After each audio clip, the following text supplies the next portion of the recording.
여러분 안녕하십니까? 5월 1일 근로자의 날 모닝와이드 시작합니다. 대법원이 오늘 오후 3시 이재명 민주당 대선 후보의 공직선거법 위반 사건 상고심을 선고합니다. 오늘 어떤 결과가 나오든 한 달 앞으로 다가온 대선 정국은 크게 요동칠 걸로 보입니다. 대법원이 TV 생중계를 허용함에 따라 SBS도 오늘 재판 상황을 실시간으로 전해드리겠습니다. 첫 소식 백운 기자입니다. 이재명 민주당 대선 후보의 공직선거법 위반 사건 상고심 선고가 오늘 오후 3시 대법원 대법정에서 진행됩니다. 상고심 사건 접수 34일 만이자 전원합의체 회부 9일 만입니다. 대법원은 법정 내 선고 과정을 대법원 유튜브는 물론 TV 생중계도 가능하도록 했습니다. 이른 세석 규모의 일반인 방청도 허용했는데 높은 국민적 관심 등을 고려한 조치로 보입니다. 오늘 선고는 전원합의체 재판장인 조희대 대법원장이 진행합니다. 사건의 사실관계와 쟁점에 대한 재판부 판단이 담긴 이유 요지를 먼저 낭독합니다. 이어 반대 의견과 별개 의견 등을 설명하고 마지막으로 주문을 낭독하면서 선고가 마무리됩니다. 주문엔 조 대법원장을 포함한 대법관 12명의 과반인 7명 이상이 동의한 의견이 담기게 됩니다. 상고심 선고에서 가능한 경우의 수는 크게 3가지입니다.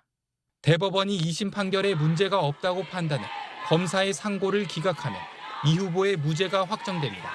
하지만 반대의 경우엔 2심 재판을 담당한 서울고법에 사건을 돌려보내 다시 재판하도록 하는 파기환송 판결을 내릴 수도 있습니다.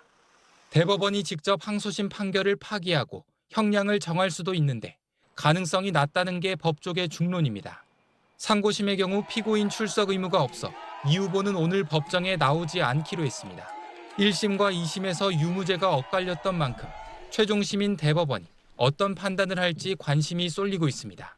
SBS 백운입니다. 네, 이 내용은 임찬종 기자와 정리를 해보겠습니다.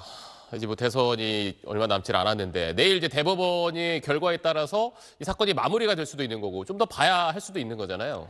네, 말씀하신 대로 내일 대법원 선고 결과에 따라서 이재명 민주당 대선 후보의 선거법 위반 혐의 사건이 그대로 종료될 수도 있고 반대로 계속 진행될 수도 있습니다. 2심 무죄 판결을 확정하며 상고 기각하거나 극히 드문 경우지만 대법원이 2심 판결을 파기하고 스스로 유죄 판결을 확정하는 파기 자판을 할 경우 재판은 종료됩니다. 하지만 2심 무죄 판결을 유죄 취지로 파기환송한다면 이후 재판은 2심을 맡았던 서울고등법원에서 계속 진행됩니다. 근데 만약 이번 대선에서 이재명 후보가 당선될 경우 그러니까 헌법 84조에 규정된 대통령 불소추 특권이 과연 재판에도 적용되느냐 이걸 두고 상당히 논란이 많았잖아요. 혹시 내일 대법원이 여기에 대해서도 얘기를 할 가능성이 있습니까? 네, 원칙적으로는 대법원이 이번 사건 판결에서 헌법 84조 논란에 대한 결론을 반드시 제시해야 하는 건 아닙니다. 앞서 말씀드렸듯이 이번 선거법 사건이 상고 기각이나 파기 자판으로 판결이 확정될 경우에는 대선 전에 재판이 마무리됩니다. 그렇기 때문에 이재명 후보가 대통령으로 당선될 경우에도 재판 진행이 가능한지 여부가 이 사건의 쟁점이 되지 않습니다. 파기환송을 하더라도 재판 진행 여부는 원칙적으로는 사건을 돌려받는 서울고등법원의 재판부가 정할 문제입니다. 그러나 이재명 후보가 이번 선거법 사건 재판 외에도 위증교사 혐의 2심 등 4개의 재판을 더 받고 있는 만큼 혼란이 불거질 가능성을 차단하기 위해 최고법원인 대법원이 불소추 특권 범위에 대한 해석을 선제적으로 제시해야 한다는 의견도 나오고 있습니다. 하지만 일각에서는 대법원이 특정 후보 당선을 전제로 사건 쟁점이 아닌 내용을 판결에 담는 것이 부적절하다는 의견도 있어서 대법원이 내일 헌법 84조에 대한 해석을 내놓을지는 지켜봐야 하는 상황입니다. 근데 방금 이야기한 것처럼 이제 이재명 후보는 다른 재판이 좀 몇 건 더 있잖아요. 그렇다면 이제 헌법 84조에 대한 결론을 내일 대법원이 내놓느냐 마냐 이게 혹시 그런 다른 재판에도 그럼 영향을 줄 수 있을까요?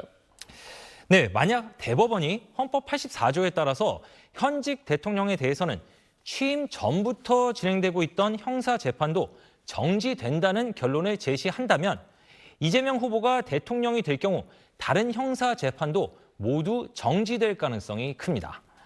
재판 정지 여부는 원칙적으로 각 재판의 재판장이 정할 문제고 대법원 해석에 구속되는 것은 아니지만 최고법원의 헌법 해석이 가이드라인이 될 가능성이 크기 때문입니다.